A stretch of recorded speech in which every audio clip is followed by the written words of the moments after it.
వచ్చేసా నేనొచ్చేసా ఒక అద్భుతమైన రెసిపీతో మీ ముందుకైతే వచ్చేసాను. ఇంతకీ ఏంటా రెసిపీ అంటే గుంత పొంగనాలు. దానికైతే ముందుగా నూనె, ఆవాలు, ఉద్దిపప్పు, శనగపప్పు వీటిని నూనెలో వేసేసినాను.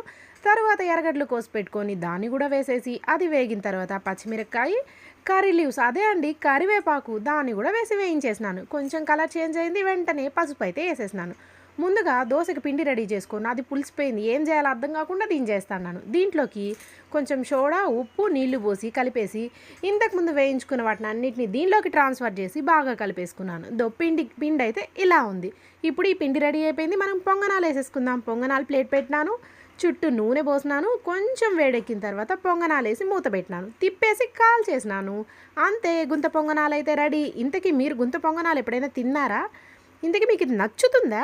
నచ్చేకుంటే ఖచ్చితంగా ట్రై చేయండి. టేస్ట్ అయితే బాగానే ఉంటుంది. కారంతో తింటే ఇంకా బాగుంటుంది.